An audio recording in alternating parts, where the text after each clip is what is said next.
नमस्कार, good morning, जय हिंद प्यारे दोस्तों। स्वागत है आप सभी का एक बार फिर से आपके अपने इस परिवार लर्न विद डीएस सर पर। साथियों, आज की इस क्लास में हम आप सभी के लिए एक बार फिर से लेकर के आए हैं उत्तर प्रदेश पुलिस री एग्जाम के लिए रीजनिंग का एक बेहतरीन प्रैक्टिस सेट। प्यारे साथियों, आज की इस क्लास में हमारा यूपी पुलिस री एग्जाम के लिए रीजनिंग का प्रैक्टिस सेट नंबर 16 होगा और इस प्रैक्टिस सेट को प्यारे दोस्तों हम बहुत ही शॉर्ट ट्रिक के माध्यम से जानेंगे। और साथियों, आज से आपके यूपी पुलिस री एग्ज़ाम के लिए मात्र 15 दिन बचे हैं, तो आप इन 15 दिनों में जी तोड़ मेहनत करिए प्यारे दोस्तों। यदि आपको सिलेक्शन लेना है तो बहुत भयंकर मेहनत करेंगे, जहाँ से भी पढ़ने को मिलेगा वहाँ से पढ़ेंगे, बहुत अच्छे से तैयारी करेंगे और उम्मीद है प्यारे दोस्तों आप इस बार झंडा गाड़ के ज़रूर आएंगे। तो चलिए दोस्तों, बात करते हैं आज की इस क्लास में। कुछ इस प्रकार से प्रश्न रहेंगे, जैसे कि 16 नंबर प्रश्न जिसमें बोला है प्रश्न में सही दर्पण छवि क्या है। इसके अलावा क्वेश्चन नंबर 13 जिसमें लिखा है मंदिर, मस्जिद और धर्म, तीन बेहतरीन से शब्द दिए गए हैं, इन सभी के बीच में हमें सही वेन आरेख बताना है। चलिए दोस्तों, शुरू करते हैं बिना किसी देरी के आज की इस प्यारी सी क्लास को। उससे पहले आप लोगों से एक रिक्वेस्ट कर लेते हैं। रिक्वेस्ट ये है प्यारे दोस्तों, देखो अभी यूट्यूब का जो अपना एल्गोरिथम है वो बताता है कि अपने जो चैनल पर नॉट सब्सक्राइब करने वाले लोग हैं, यानी कि चैनल को ना सब्सक्राइब करने वाले लोग हैं, वो 79% है। 79% मेरे ऐसे प्यारे दोस्त देखते हैं क्लासेस को, वो चैनल को सब्सक्राइब ही नहीं कर रहे। तो भाई यार प्लीज़ आप लोगों से निवेदन है, यदि आपके पास क्लास पहुंच रही है, आपको कंटेंट अच्छा लग रहा है, तो प्लीज़ एक बार चैनल को सब्सक्राइब कर लीजिए। सब्सक्राइब करके बेल आइकन ऑन कर लें ताकि आने वाली क्लासेस का अपडेट आप लोगों को मिलता रहे और आप लोग लाइक शेयर ज़रूर करेंगे। चलिए दोस्तों, इसी के साथ आपको एक और इम्पोर्टेंट जानकारी देनी है। जानकारी है, यदि आप पीडीएफ से प्रैक्टिस करना चाहते हैं तो पीडीएफ अनसोल्ड रूप से मिलेगी डीएस सर ऑफिशियल टेलीग्राम पर, यहाँ पर मिल जाएगी। और इसी के साथ सभी मेरे प्यारे दोस्त पहले प्रश्न का उत्तर बताएंगे, जिसमें बोला गया है यदि गुणा को माइनस तथा भाग को प्लस के रूप में माना जाता है तो एक समीकरण दिया है, इसका मान ज्ञात कीजिए। जल्दी से सभी प्यारे दोस्त बताएंगे इस प्रश्न का उत्तर क्या होगा। देखो मेरी बात को समझो, बोला है गुणा को क्या मानना है प्लस, गुणा को मानना है माइनस, और यहाँ पे लिख देते हैं, देखो आपके लिए गुणा को मानना है माइनस और जो डिवाइड है इसको क्या मानना है, इसको मानना है प्लस। ठीक है, याद रखेंगे, इस प्रकार से आप बता पाओगे। तो दोस्तों पहले लिखा है 55, ठीक है, 55 बीच में गुणा के स्थान पे क्या मानना है, हमें माइनस मानना है। 50 लिखा है, ब्रैकेट में बंद करेंगे, बड़ा ब्रैकेट बाहर है। इसके बाद डिवाइड को प्लस में बदलना है तो हम 25 यहाँ पे लिखेंगे। इसके बाद फिर से दोस्तों एक हमें ब्रैकेट बंद करना है, फिर से हमें ये ब्रैकेट बंद करना है बड़ा वाला, और उसके बाहर लिखा है डिवाइड। डिवाइड का मतलब हमने बताया आपको प्लस है, तो दोस्तों हम यहाँ पे प्लस लिखेंगे और 125 लिखेंगे। तो देखो इसको सॉल्व करेंगे तो 5 मिलेगा, और 25 में अगर 5 जोड़ेंगे, 25 में 5 जोड़ेंगे कितना हो जाएगा 30, और 30 में 125 जुड़ेगा तो आप कहने वाले हो प्यारे दोस्तों प्रश्न का उत्तर होगा 135 नहीं 155। कितना हो जाएगा, 155 हो जाएगा। इस बात को आप सभी अच्छे से याद रखेंगे, कितना हो जाएगा 155। देखो 25 और 35, 30 में 125 जोड़ दो, 155 हो जाएगा, ये दिया गया है। 155 कौन से विकल्प में है, तो प्यारे दोस्तों आप बोलोगे कि ऑप्शन नंबर डी में है। ऑप्शन नंबर डी साथियों इस प्रश्न का एकदम सही उत्तर हो जाएगा, इस बात को आप सभी अच्छे से याद रखेंगे। चलिए दोस्तों आज के अगले प्रश्न की ओर आ जाते हैं। अगला क्वेश्चन नंबर 2 है, जिसमें बोला गया है अगर एक निश्चित सांकेतिक भाषा में शब्द को मुंबई, कह रहा सांकेतिक भाषा में शब्द मुंबई को ये लिखा जाता है तो कानपुर का कोड क्या होगा। एक बेहतरीन सा क्वेश्चन है, सभी प्यारे दोस्त इसका जल्दी से उत्तर बताएंगे, क्या होगा इसका सही जवाब। देखिए साथियों, यहाँ पर अगर हम मुंबई को कुछ इस प्रकार से लिखते हैं MUM, उसके बाद में क्या है BAI, ये रहा हमारे पास मुंबई। और मुंबई की जो कोडिंग है दोस्तों वो कुछ इस प्रकार से की गई है, जैसे कि N, इसके बाद में क्या है, इसके बाद में T है, फिर क्या है, फिर N है, इसके बाद में क्या है तो आप कहोगे A है, ठीक है, उसके बाद में क्या है दोस्त B है, आगे हमारे पास H है, क्या है, आगे हमारे पास H है। अब इसके बाद में हमें कोडिंग किसकी बतानी है, हमें कोडिंग तो बतानी है सर कानपुर की, किसकी, KANPUR की। देखो आप अच्छे से समझो, यहाँ पे आपका U लिखा है, ठीक है, ये क्या लिखा है कानपुर में PUR है, ठीक है, अच्छे से समझेंगे, ये कानपुर में क्या है PUR है। अब देखो यहाँ पे जो लॉजिक है, M में एक जुड़ा है, U में एक घटा है, M में एक जुड़ा है, B में एक घटा है, फिर एक जुड़ा है, फिर एक घटा है। यानी कि अगर आप अच्छे से समझें तो यहाँ पे पहली बार में +1, अगली बार में -1, फिर +1 दोस्त, ठीक है, फिर +1 और फिर -1, फिर +1 फिर -1, ठीक है, इस तरह से समझते जाइए। तो दोस्तों पहली बार में +1 करेंगे, +1 के में एक जुड़ेगा तो एल आएगा, तो एन और जे से जो भी विकल्प शुरू कर रहे हैं वो गलत हो जाएंगे। अब ए में एक घटेगा, ए में एक घटेगा तो जेड आएगा, एल के बाद जे आना चाहिए, तो दोस्तों बी वाला गलत हो जाएगा। अब बचा एक ऑप्शन, देखो पहली बार में +1 करना था, अगली बार में -1, एक होता है ए होता है एक पर, और एक में से एक तो जाएगा, क्या बचेगा लास्ट का लेटर मतलब 26 वाला। तो दोस्तों आप यहाँ से कह पाओगे कि ऑप्शन नंबर सी इस प्रश्न का एकदम सही उत्तर है। दोस्त आप सभी अच्छे से याद रखेंगे। अगले प्रश्न में आओ। अगले प्रश्न में बोला है अतुल उत्तर की तरफ 5 किलोमीटर की दूरी चलता है। अतुल नाम का लड़का है, वो उत्तर की ओर 5 किलोमीटर की दूरी चलता है। मान लेता हूँ मैं यहाँ से अतुल जा रहा है उत्तर की ओर। साथ ही उसने बोला है फिर वह दाईं ओर मुड़ता है। देखो यहाँ से उसने पहले 5 किलोमीटर की दूरी तय की थी, फिर दाईं ओर मुड़ता है, यहाँ से हमने मुड़ा दिया। अब दोस्तों उसने बोला है 3 किलोमीटर की दूरी चलने के बाद वह फिर दाईं ओर मुड़ता है और 5 किलोमीटर चलता है, यानी 3 चलने के बाद वो फिर से दाईं ओर मुड़ रहा है और 5 चल रहा है। कह रहा है शुरुआती स्थान से यहाँ से प्यारे दोस्तों इसकी ये दूरी पूछी गई है, कितनी है? तो आप बताओगे सम्मुख भुजाएं हमेशा समान होती हैं। दोस्त सम्मुख भुजाएं हमेशा समान होती हैं, तो प्रश्न का उत्तर ऑप्शन नंबर ए होगा। क्या होगा? ऑप्शन नंबर ए होगा, याद रखेंगे। ये आपका 3 किलोमीटर हो जाएगा। प्रारंभिक स्थान से दूरी अगर ऊपर की 3 है तो नीचे की भी 3 रहेगी। चूंकि ये एक आयत बन गया, सम्मुख भुजाएं समान है, ये 5 है, यहाँ पे 5, ऊपर की 3 नीचे की 3। अगले प्रश्न में आ जाओ। अगला प्रश्न दोस्तों एक ब्लड रिलेशन का बहुत ही प्यारा सा क्वेश्चन आपको दिया गया है। चलिए इसको देखिए। बोला है वी डब्ल्यू से विवाहित है, तो जो वी है इसकी शादी किससे हुई है? दोस्त याद रखेंगे डब्ल्यू से हुई है। वी की शादी डब्ल्यू से हुई है। आर डब्ल्यू की इकलौती बहन है। डब्ल्यू की इकलौती बहन कौन है? दोस्त आप लोग बोलोगे आर है। आर बहन है, माइनस लगा देंगे। ए जो है वो आर की माँ है। ए किसकी माँ है? ए आर की माँ है, मतलब इनके ऊपर इनकी माँ आ जाएगी ए। याद रखेंगे माँ है तो माइनस लगा देंगे। ए के 3 बच्चे हैं। ए के 3 बच्चे हैं, तो एक बच्चा तो ये हो गया डब्ल्यू, दूसरा आर और तीसरा हो सकता है एक और कोई हो। अभी उसके बारे में हमें जानकारी आगे मिलेगी। बोला गया है दोस्तों जी आर और पी की भतीजी है। तो जो जी है वो आर और पी की भतीजी है। आर और पी की भतीजी कैसे बनेगी? जब वो ये डब्ल्यू को हम प्लस बना दें तो आर और पी यहाँ पे हो जाएगा तीसरा बच्चा ए का, और इन दोनों की भतीजी बनेगी इस डब्ल्यू की बच्ची। इस डब्ल्यू की क्या बनेगी? बच्ची। लेकिन डब्ल्यू का जेंडर पता नहीं, चूंकि उसने ऑप्शनल में दिया है भतीजी या भांजी है, तो यहाँ से हम जी को इसके लिए बना पाएंगे माइनस। ठीक है, भतीजी या भांजी है किसकी? आर और पी की। बोला है वी का कोई भाई नहीं है। वी का कोई भाई नहीं है, चलिए इसको छोड़ दो अभी। वी का कोई भाई नहीं है, छोड़ देते हैं अभी। आगे बोला गया है, आगे आपसे बोला गया है आर अविवाहित है, तो आर अविवाहित है, ठीक है छोड़ दो। प्रश्न में पूछा वी का कोई भाई नहीं है। वी का कोई भाई नहीं, इसका कोई जानकारी दी नहीं है। प्रश्न में पूछा है वी से पी का क्या संबंध है? अगर वी का कोई भाई नहीं है, अगर वी का कोई भाई नहीं है तो हमें कोई मतलब नहीं होना चाहिए उससे। तो पी का वी से, तो पी वी से किस प्रकार संबंधित है? से लगा है वी के साथ। किसके साथ? से लगा है वी के साथ। तो अगर ये पति हुआ तो ये इसको देवर बोलेगा। क्या बोलेगा प्यारे दोस्तों?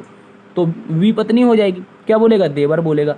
अगर दोस्तों याद रखेंगे यहाँ पे हमें पत्नी बनाना है, ठीक है, यहाँ पे हमें पत्नी बनाना है, अच्छे से समझिए, यहाँ पे हमें पत्नी बनाना है। अगर वी पत्नी हुई तो ये पी को क्या बोलेगी? देवर या ननद बोलेगी। ठीक है, याद रखेंगे। तो ननद ऑप्शन में है नहीं, तो ये एक प्लस मान लेते हैं। अगर मेरी बात को समझना है, ये प्लस हुआ और ये माइनस हुआ, डब्ल्यू माइनस हुई, तो दोस्तों ये क्या बोलेगा? ये इसे साला बोलेगा। क्या बोलेगा? साला बोलेगा। और आपको पता होगा इंग्लिश की भाषा में देवर या साला दोनों का ही मतलब क्या होता है? ब्रदर इन लॉ होता है। क्या होता है दोस्त? देवर या साला दोनों का ही मतलब ब्रदर इन लॉ होता है। तो प्रश्न का उत्तर ऑप्शन नंबर सी हो जाएगा। जो पी है वो वी से देवर या साले के रूप में संबंधित होगा, याद रखेंगे अच्छे से। अगले प्रश्न में आओ। अगला प्रश्न एक प्यारा सा प्रश्न दिया है, इस प्रश्न का सभी दोस्त उत्तर बताएंगे।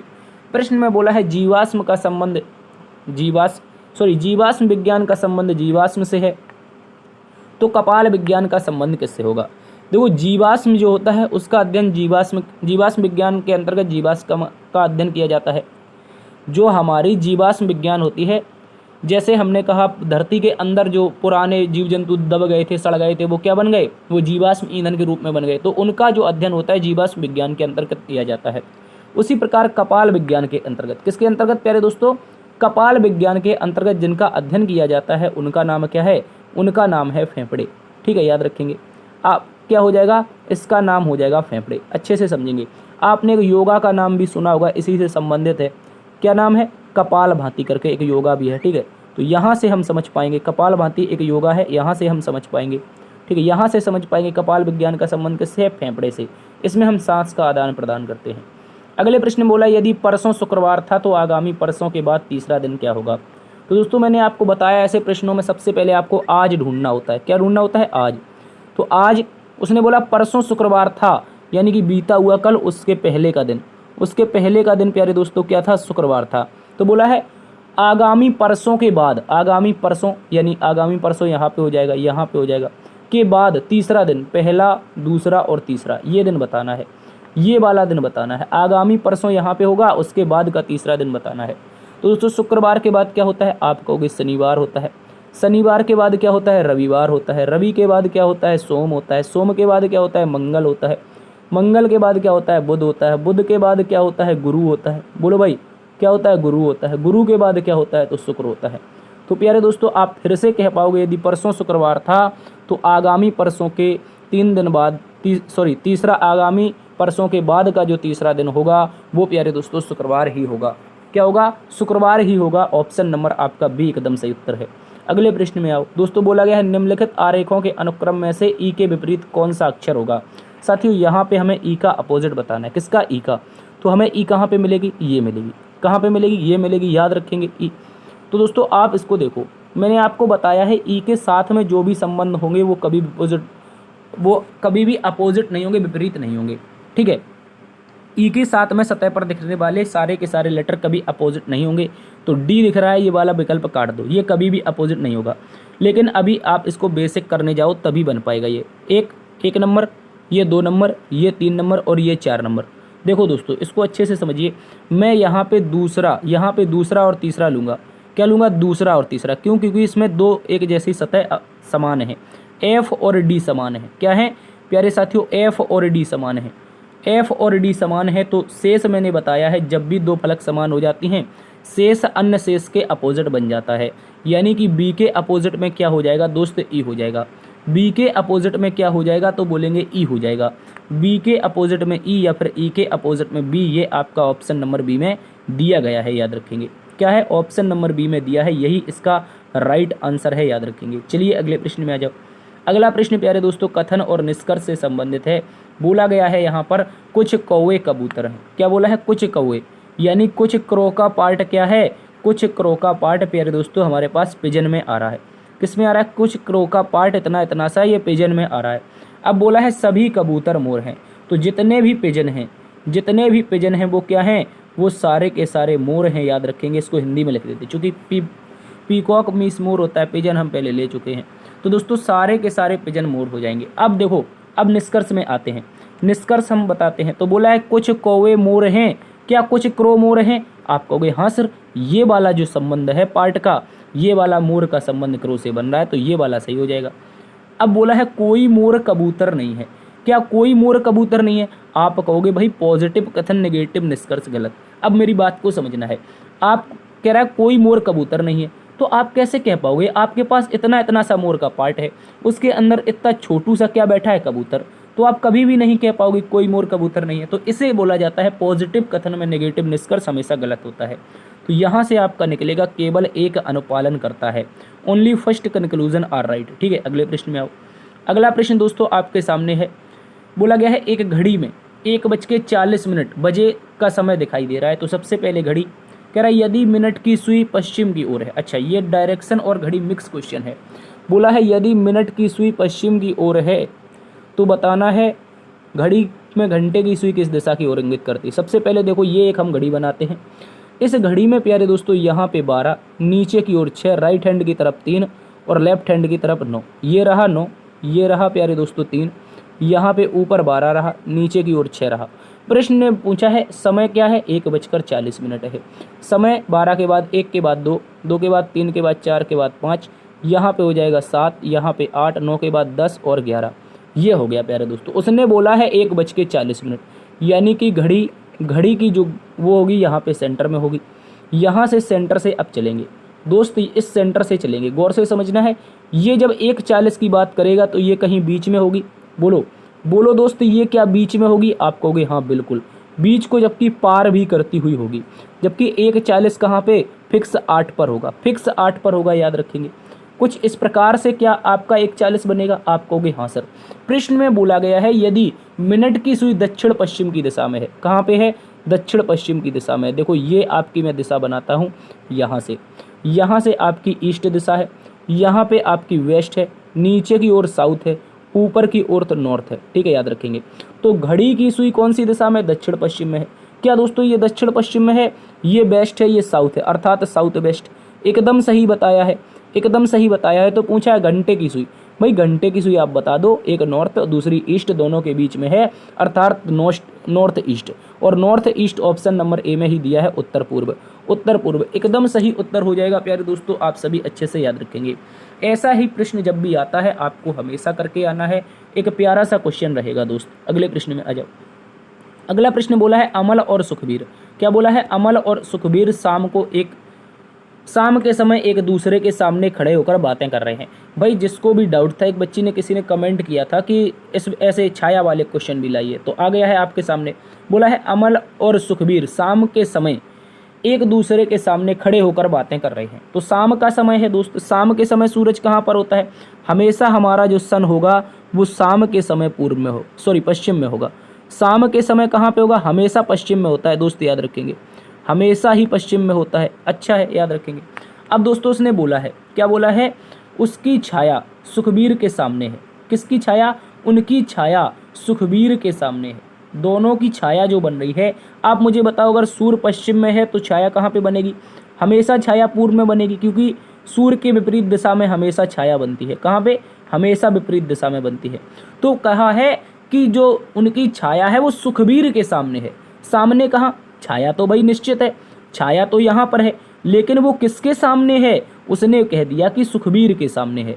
किसके सामने? अगर सुखबीर यहाँ पे खड़ा होगा दोस्त, याद रखेंगे, अगर सुखबीर यहाँ पे खड़ा, सुखबीर नहीं, मैं सुबीर पढ़ना चाह रहा हूँ उसको, ठीक है। जो सुबीर है दोस्त, जो सुबीर है, अगर ये यहाँ पे मुंह करके खड़ा है तो क्या इसके जस्ट अपोजिट अमल खड़ा होगा? बोलो दोस्त, क्या इसके जस्ट अपोजिट अमल खड़ा होगा?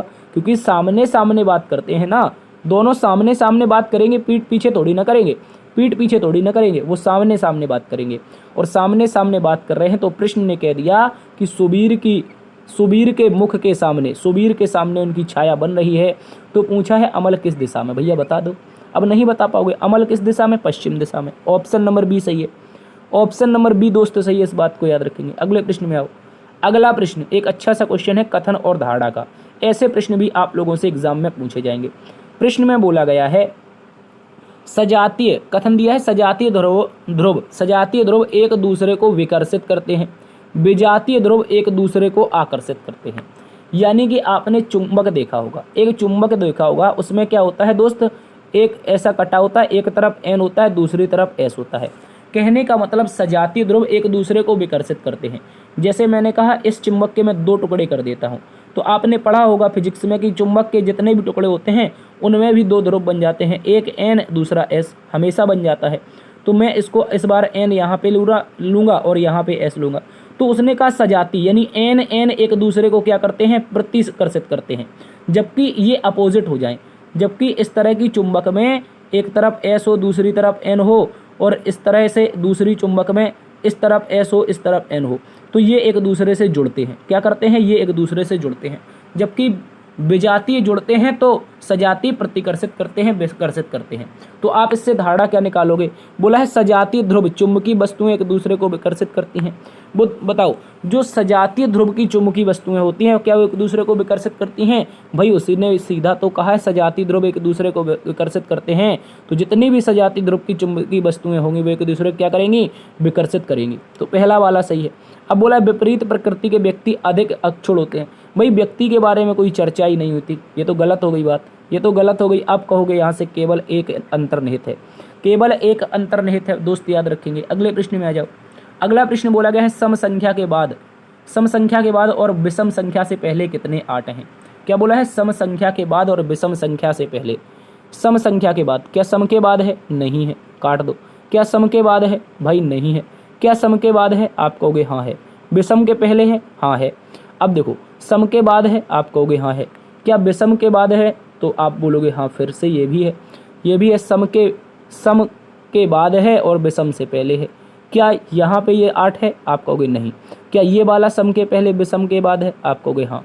क्या आगे वाला सम के पहले विषम के बाद है, आप कहोगे सॉरी सम के बाद में विषम के पहले, तो ये वाला भी है, ये वाला भी है। क्या एक और अगला 8, आप कहोगे ये बिल्कुल नहीं है सर, ये वाला तो बिल्कुल नहीं है और ये वाला भी नहीं है। तो यहाँ से आपको पता चलेंगे 4 ऐसे 8 हैं। कितने हैं दोस्त? 4 ऐसे 8 हैं जिनके पहले क्या है, जिनके पहले सम संख्या है, सम है, तो दोस्तों क्या है 8 है। और यहाँ पे विषम है, यहाँ पे विषम है। वही पूछा है, सम के बाद होना चाहिए, सम के बाद, और विषम से पहले 8 होना चाहिए। एक ही बात है, याद रखेंगे। तो 4 ऐसे 8 मिलेंगे आप लोगों को। ऑप्शन नंबर बी में दिया है, ये इसका एकदम सही उत्तर हो जाएगा, याद रखेंगे। अगले प्रश्न में आओ। अगला प्रश्न बोला है कौन सी आकृति धर्म, मंदिर और मस्जिद को रिप्रेजेंट करती है। तो देखो इसको इस प्रकार से बनाएंगे। सबसे पहला जो पार्ट होगा वो धर्म में आएगा। किस में आएगा दोस्त? धर्म।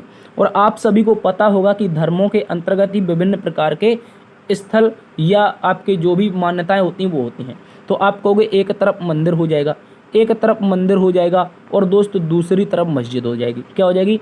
दूसरी तरफ मस्जिद हो जाएगी। यानी कि कहोगे ये किसका हो जाएगा? ये हिंदू धर्म का हो जाएगा दोस्त, ये इस्लाम का हो जाएगा। ठीक है, तो इस तरह से आप कह पाओगे हिंदू धर्म और इस्लाम दोनों के अंतर्गत एक की मस्जिद, एक का मंदिर हो जाएगा, याद रखेंगे। तो ऐसी आकृति कहाँ पर है? ऐसी आकृति दोस्त ऑप्शन नंबर ए में है। कहाँ पे है साथियों? ऑप्शन नंबर ए में है। तो इस प्रश्न का उत्तर ऑप्शन नंबर ए बनेगा। अगले प्रश्न में आ जाओ। अगले प्रश्न में बोला है एक निश्चित कूट भाषा में 512 को ये लिखा जाता है। क्या बोला है कि जो 512 है दोस्त, जो 512 है इसको लिखा जा रहा है स्टील मेक्स टावर। क्या लिखा जा रहा है? Steel makes tower. ठीक है, याद रखेंगे। थोड़ा सा समय लगेगा लेकिन प्रश्न आपका हमेशा सही होगा, याद रखेंगे। 175 को लिखा जा रहा है मेरे दोस्त, याद रखेंगे। 175 को लिखा जा रहा है ब्रिक मेक टावर। क्या लिखा है? ब्रिक। ब्रिक मतलब ईंट, ब्रिक मेक्स टावर। ठीक है, याद रखेंगे। ब्रिक मेक्स टावर लिखा है। ठीक है, याद रखेंगे, बहुत इंपॉर्टेंट है, अच्छे से समझना है। आगे और देखो, आगे लिखा है 327। क्या लिखा है सर? 327 लिखा है और 327 को लिखा गया है ब्रिक एंड स्टील। क्या लिखा है दोस्त? Brick and steel. ठीक है, याद रखेंगे, ब्रिक एंड स्टील, इस तरह से लिखा गया है। अब देखो कोड किसका बताना है प्यारे दोस्तों? एंड का कोड खोजें। एंड का कोड मतलब एंड का कोड यहाँ पे होगा, एंड का कोड इस लाइन में होगा, तो आगे वाले 2 हटाने पड़ेंगे। आगे वाले 2 हटाओगे तो गौर से समझो। सर 7 यहाँ पे है, 7 यहाँ पे है, तो ब्रिक यहाँ पे है, ब्रिक यहाँ पे हटा दो। अब दोस्तों 2 यहाँ पे है और 2 यहाँ पे है, तो स्टील यहाँ पे है, स्टील यहाँ पे है। तो बचा एंड किसके लिए हो जाएगा दोस्त? 3 के लिए हो जाएगा। बचा हुआ एंड जो होगा वो 3 के लिए हो जाएगा। तो एंड की जो कोडिंग होगी वो 3 होगी। हमेशा आपको इस प्रकार से करना है, थोड़ा सा समय लगेगा, एग्जाम में कभी भी गलत नहीं होगा दोस्त, कभी भी गलत नहीं होगा। अगले प्रश्न में आ जाओ। अगला प्रश्न एक और प्यारा सा क्वेश्चन है। निम्नलिखित प्रश्न में 3 विकल्प एक समान है, एक अलग है, असंगत की पहचान कीजिए। गौर से समझना है प्यारे दोस्तों, बहुत ही प्यारा क्वेश्चन है, एक बार में उत्तर आएगा। देखो मैं बताता हूँ, मैं आपको बताता हूँ, गौर से समझो कैसे। देखो यहाँ पे जो इनकी दिशा बन रही है, आकृतियों की दिशा है सम्मुख भुजाओं की दिशा, सम्मुख भुजाओं की दिशा से चलना है। इनकी दिशा कुछ इस प्रकार से है, एक ही दिशा में। इसकी भी दिशा एक ही दिशा में है, यानी सम्मुख भुजाओं की दिशा एक ही है। इसका ऊपर की ओर है, इसकी भी ऊपर की ओर है दोस्त। इसकी दिशा नीचे है जबकि इसकी दिशा ऊपर है। ठीक है, अब यहाँ पे देख लो, यहाँ पे भी ऊपर की ओर है और यहाँ पे भी ऊपर की ओर है। अगर ना दिखाई दे रहा हो तो ऐसा मान लो कि इनकी एक जैसी दिशा है। ठीक है, और इसकी भी एक जैसी दिशा है और इनकी भी एक जैसी दिशा है। जबकि आप देख पाओगे ऑप्शन नंबर सी को, ऑप्शन नंबर सी को देखोगे तो इसकी दशा अलग है, इसकी दशा अलग है, इसके जो एरो हैं वो विपरीत हो जाएंगे। अगर इसके कर्व, इसके ये जो कर्व हैं ये विपरीत हैं तो यही विषम हो जाएगा। यानी कि क्वेश्चन नंबर 15 का उत्तर होगा ऑप्शन नंबर सी, याद रखेंगे। सॉरी, ऑप्शन नंबर सी हो जाएगा क्वेश्चन नंबर 15 का। अगले प्रश्न में आओ। बोला गया है निम्नलिखित प्रश्न में सही दर्पण छवि क्या है। दोस्त दर्पण छवि के लिए याद रखना है, दर्पण के नज़दीक वस्तु को हमेशा दर्पण के पास ही बनाना है। जैसे मैं कह रहा हूँ प्रतिबिंब में ये सर्कल, प्रतिबिंब में आपको ये जो सर्कल दिखाई दे रहा है ये अगर पास है तो ये पास ही बनेगा दोस्त। ये कहाँ बनेगा? याद रखेंगे, ये हमेशा पास ही बनेगा। कैसा बनेगा?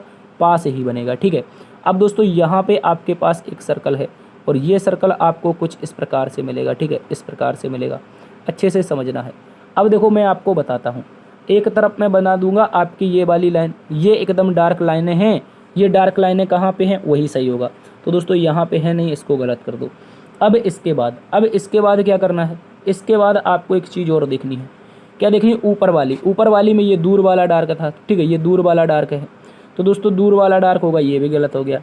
अब आपको पता चलेगा केवल और केवल एक लाइन से, किससे, एक लाइन से, और वो एक लाइन आपको ये चौड़ी वाली नीचे की लाइन होनी चाहिए, नीचे की लाइन चौड़ी होनी चाहिए, अर्थात कह पाओगे ये तो मैंने गड़बड़ कर दिया, ये तो मैंने गड़बड़ बना दी दोस्त, ये आकृति तो मैंने गड़बड़ बना दी है। हालांकि दो ऑप्शन इसी से एलिमिनेट हो गए, लेकिन जब ये आकृति एक्चुअली में बनेगी, एक्चुअली में, तो दोस्त ये आपका ऐसा रहेगा, इसको नीचे लाना है, फिर यहाँ पे ले जाना है, फिर यहाँ पे ले जाना है, अब इसमें एक ऐसा टांगना है, ठीक है।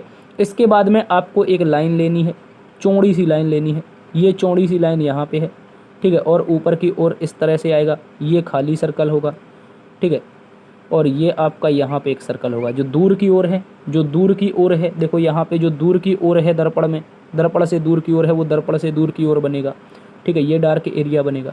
तो चौड़ी लाइन नीचे की ओर होगी, चौड़ी लाइन यहाँ पे ऊपर आ रही है, बी वाला गलत है, ऑप्शन नंबर ए सही हो जाएगा, ऑप्शन नंबर ए प्यारे दोस्तों सही हो जाएगा। इस बात को आप सभी अच्छे से याद रखेंगे।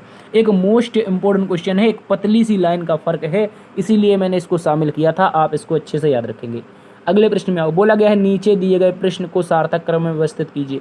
करिए सार्थक क्रम में, कैसे करेंगे, देखो देश है, जिला है, राज्य है, ग्राम है और महाद्वीप है। तो दोस्तों देखो सबसे छोटे से अगर करें, अगर हम लोग सबसे छोटे से करें तो सबसे छोटा ग्राम होता है, ग्राम किस में आता है, जिला में आता है, ग्राम आता है जिला में, जिला किस में आता है, राज्य में आता है, राज्य किस में आते हैं दोस्त, राज्य आते हैं देश में, राज्य किस में आते हैं, याद रखेंगे, राज्य आते हैं आप लोगों के देश में, ठीक है, देश में आते हैं, और देश किस में आते हैं, आप कहोगे सर महाद्वीप में, किस में आते हैं, महाद्वीप में आते हैं देश, देश महाद्वीप में आते हैं। तो अब देखो महाद्वीप के नंबर पर है 5 पर, तो 5 वाला लास्ट होगा कहीं पे, 5 वाला कहीं पे लास्ट होगा, तो ऑप्शन नंबर सी को देख लो, ऑप्शन नंबर सी को प्यारे देख लो, प्यारे दोस्तों ऑप्शन नंबर सी को देख लो, ये आपका सही उत्तर हो जाएगा, ऑप्शन नंबर सी सही उत्तर हो जाएगा। इस बात को आप सभी अच्छे से याद रखेंगे कि बहुत ही प्यारा सा क्वेश्चन है। 4 से शुरुआत होगी, 4 से मतलब ग्राम, 4 से ग्राम, 2 से प्यारे दोस्तों जिला, दोस्तों आपका 3 से राज्य हो जाएगा, 1 से देश हो जाएगा, और दोस्तों यहाँ पे 5 से महाद्वीप हो जाएगा, ठीक है, इस बात को याद रखना है। अगले प्रश्न में आ जाओ, बोला गया है दिए गए प्रश्न में असंगत की पहचान कीजिए। तो दोस्तों इसमें भी वही ज्ञान लगाना है हमको, दिशा वाला लगाना है। देखो इनको अगर देखा जाए तो ये एक दूसरे से अपोजिट हैं, ठीक है, अब इसको भी देखा जाए तो ये भी एक दूसरे के अपोजिट हैं, ठीक है, और यहाँ पे देखा जाए तो ये भी एक दूसरे के क्या हैं, ये भी अपोजिट हैं, लेकिन ये तो एक ही लाइन में आ गए दोनों, ये तो भाई एक ही लाइन में आ गए। तो option number D, option number D क्या है दोस्त, ऑप्शन नंबर डी इसका विषम है। याद रखेंगे क्वेश्चन नंबर 18 निम्नलिखित में से एक असंगत विकल्प की पहचान करना है, तो डी इसका विषम हो जाएगा, याद रखेंगे। अगले प्रश्न में आ जाओ, बोला गया है अंग्रेजी वर्णमाला में बाएं से 24वें अक्षर के बाएं नवां अक्षर क्या होगा, बाएं से 24वां, यानी सबसे पहले याद रखो बाएं दिशा ये होती है, और दोस्त दाएं दिशा यहाँ पे होती है, ये दाएं दिशा होती है। अब बाएं मतलब लेफ्ट से हमें 24वां बताना है, और इसी के लेफ्ट में ही, लेफ्ट से 24वें के लेफ्ट में ही दोस्त हमें बता देना है क्या, तो आप कहोगे नवा, लेफ्ट से 24वें के लेफ्ट ही नवा बता देना है, यानी एक जैसे आ गए। कैसे आ गए, एक जैसे, एक जैसे आते हैं, हमने बताया है क्या करोगे, घटाओगे, एक जैसे आते हैं घटाओगे, विपरीत आएंगे जोड़ दोगे। तो दोस्तों यहाँ से देखो, यहाँ से देखने जाओगे तो एक पकड़ोगे लेफ्ट, यहाँ पे हो जाएगा 24 में से 9 जाएगा 15, कितना, 24 में से 9 जाएगा 15, और 15 पर लेफ्ट से आता है ओ, क्या आता है, 15 पर आता है ओ, याद रखेंगे। तो इसका जो उत्तर बनेगा वो आपका ओ बन जाएगा, क्या बन जाएगा, ओ बन जाएगा। अरे दिया नहीं है यार, फिर से बनाओ एक। अब भाई गलती की हद हो गई, अब गलती की हद हो गई, अब आप टाइपराइटर याद रख लो भैया, ओ आपको देना पड़ेगा। एक ऑप्शन या तो ई नंबर का बनाओ या इन ऑप्शन को सही करके डालो। ये क्लास को देख रहे हो मुझे पता है, चलिए इसको सुधारेंगे आप लोग पीडीएफ में। आगे आ जाओ, अगले प्रश्न में दोस्तों बोला गया है किसी भाषा में यदि वाटर को ये लिखा जाता है, किसी भाषा में वाटर को ये लिखा जाता है, ड्रीम को ये लिखा जाता है, तो टाइगर का कोड क्या होगा, चलिए देखते हैं। तो वाटर WATER, ये रहा वाटर, इसको लिखा गया है एक्स के बाद में क्या लिखा है, सी, एक्स के बाद में सी लिखा है, उसके बाद में क्या है W, इसके बाद में क्या है I, उसके बाद में क्या है W, ठीक है। इसके बाद आगे देखो, आगे लिखा है ड्रीम, DREAM, ये रहा DREAM। अब दोस्तों इसको ड्रीम को लिखा गया है क्या, ई के बाद में क्या है, ई के बाद में है T, उसके बाद में क्या है दोस्त, आप बोलोगे H, इसके बाद में क्या है आप बोलोगे ई है दोस्त, और उसके बाद में देखोगे तो आर है। ठीक है, समझते रहना है। अब हमें कोड किसका बताना है, टाइगर के, TIGER। देखो इसको ऐसे समझो, इसको ऐसे समझो स्थानीय मान से। मैं कह रहा हूँ W होता है 23 पर, ये लिखा है 24। ठीक है, यहाँ पर A1 पर ये लिखा है 3, ये लिखा है 20, ये लिखा है दोस्त 23, और ये लिखा है आपका 5, यहाँ पे लिखा है 9, ये लिखा है 18, यहाँ पे लिखा है 23। यानी कि अगर आप गौर से देख पाएँ प्यारे दोस्तों, 1 जुड़ा है, फिर आपका 2 जुड़ा है, फिर 3 जुड़ा है, फिर 4 जुड़ा है, फिर 5 जुड़ा है। यानी 23 1 24, एक में 2 जुड़ेगा 3, 20 में 3 जुड़ेगा 23, 5 में 4 जुड़ेगा 9, और R में यानी 18 में 5 जुड़ेगा तो 23। क्रम से 1 2 3 4 5 जुड़ रहा है।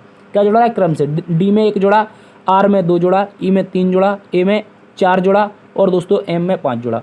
उसी प्रकार से यहाँ पे 1 जोड़ेंगे, पहली बार में 1 जोड़ेंगे तो U आएगा, और दोस्तों अंतिम में क्या जोड़ देंगे, 18 5 23 मतलब W आएगा। U से शुरुआत होगी, W से अंत होगा। U से शुरुआत होगी, W से अंत होगा, 2 विकल्प गलत हैं। अब हमें कहाँ चेक करना है, लास्ट से।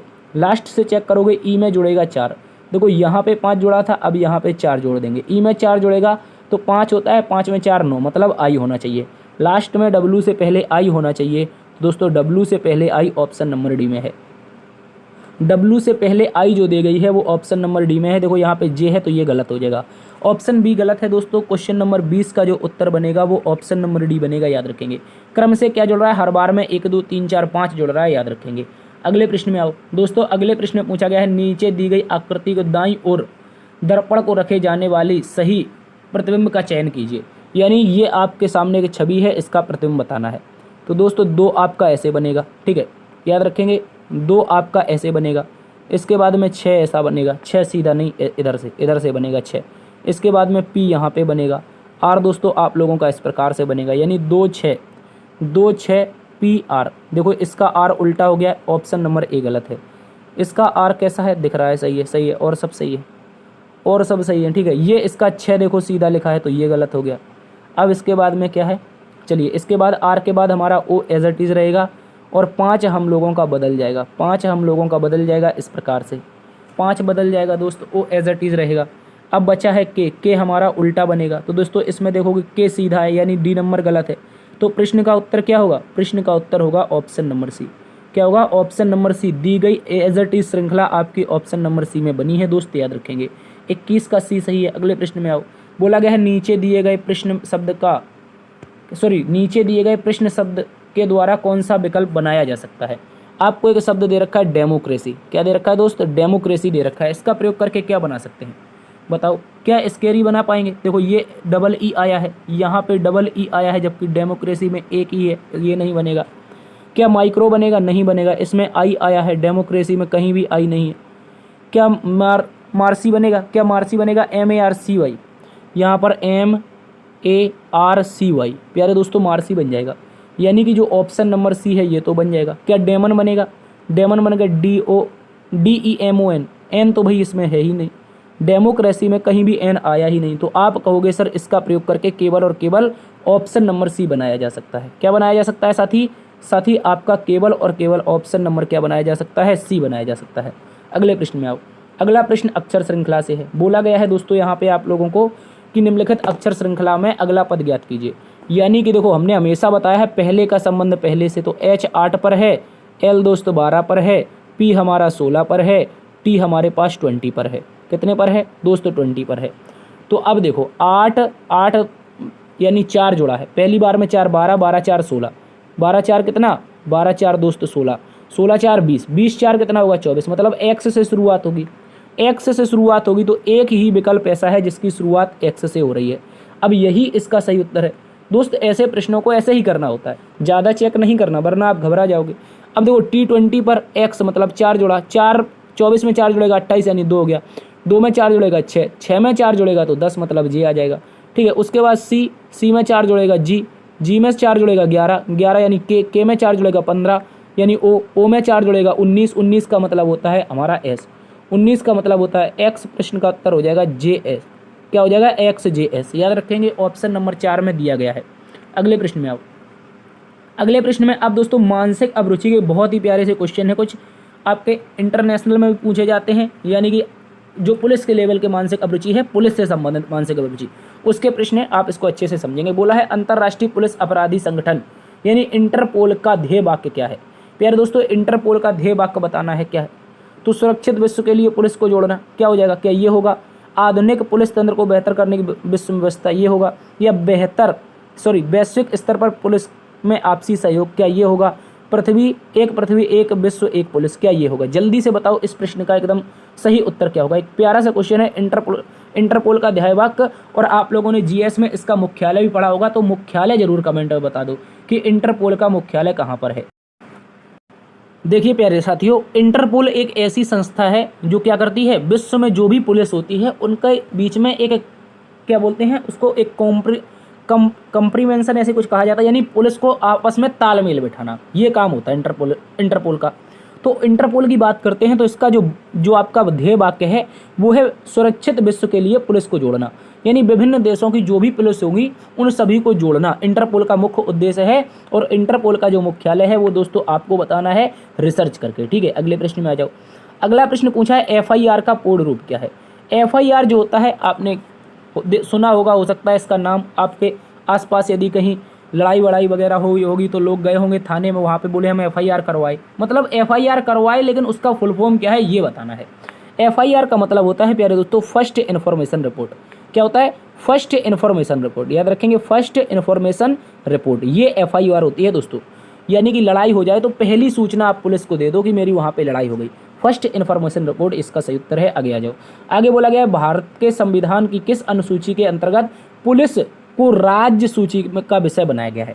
दोस्तों एक बात याद रखना है, भारतीय संविधान की एक अनुसूची है जिसका नाम है अनुसूची 7।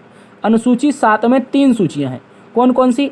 एक प्यारे साथियों केंद्र सूची है, एक केंद्र है, दूसरी क्या है राज्य सूची है, और तीसरी क्या है, तीसरी आपकी कंकरेंट लिस्ट है जिसे हम बोलते हैं समवर्ती सूची, ठीक है। क्या है समवर्ती सूची, तो केंद्र सूची केंद्र सरकार, राज्य सूची आपकी राज्य सरकार बनाती है। तो उसने बोला है पुलिस को राज्य सूची का विषय बनाया है, किसका, राज्य सूची का।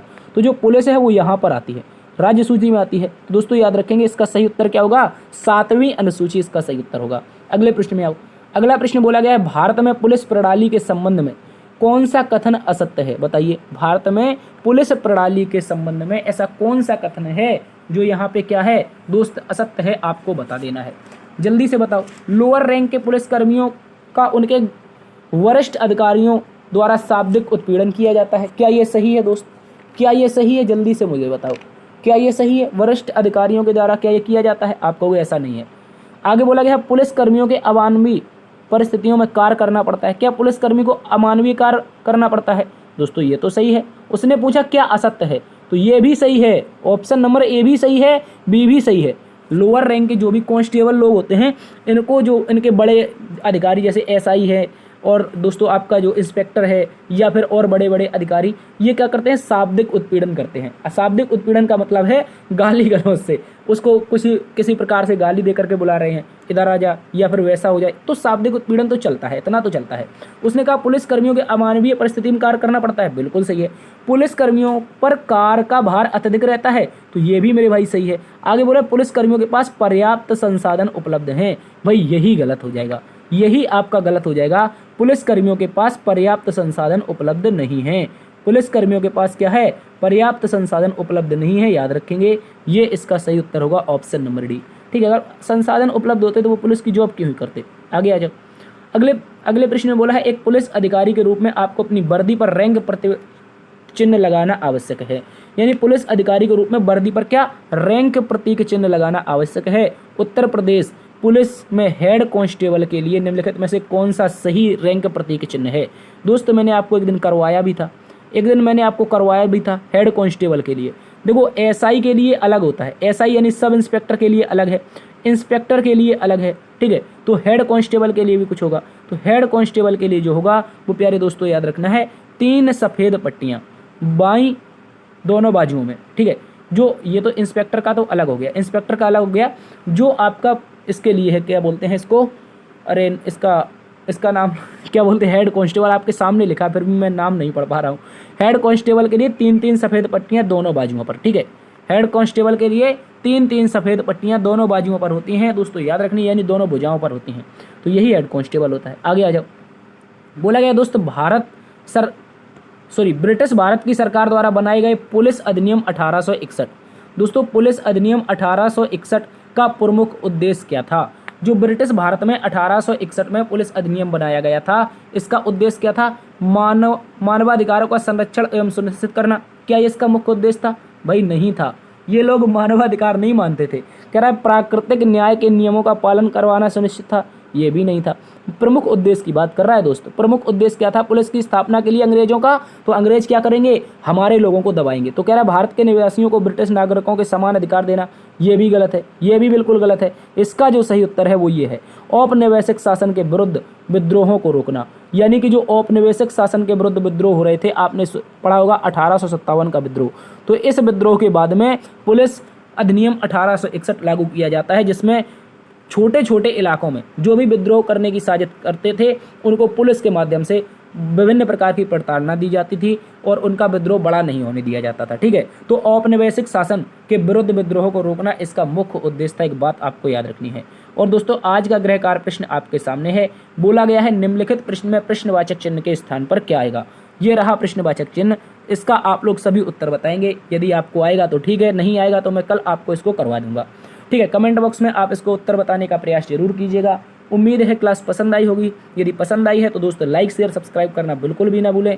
और चैनल पर पहली बार विजिट कर रहे हैं, क्योंकि अपना जो चैनल है इसका इतिहास, इसका जो भी भूगोल है, एल्गोरिथम है, दोस्त कह रहा है कि अभी भी आपके चैनल पर नोट सब्सक्राइब करने वालों की जो संख्या क्या है 79% यानी लगभग 80% है। अब 100 देखने वालों में से 80 सब्सक्राइब नहीं किए हैं, मात्र 20 सब्सक्राइब करने वाले देख रहे हैं। तो ये बहुत बहुत हृदय को प्रताड़ित करने वाला होता है जब इस प्रकार की हम आपके लिए मेहनत कर रहे होते हैं।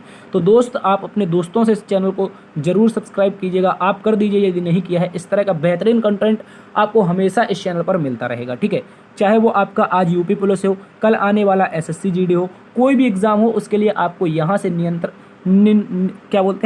नियमित कंटेंट आपको जरूर मिलता रहेगा, याद रखेंगे। तो फिलहाल दोस्तों आज की क्लास में इतना ही। उम्मीद है क्लास पसंद आई होगी। चलिए मिलते हैं एक नई वीडियो में, तब तक के लिए अपना ख्याल रखना। जय हिंद, जय भारत, जय मां सरस्वती।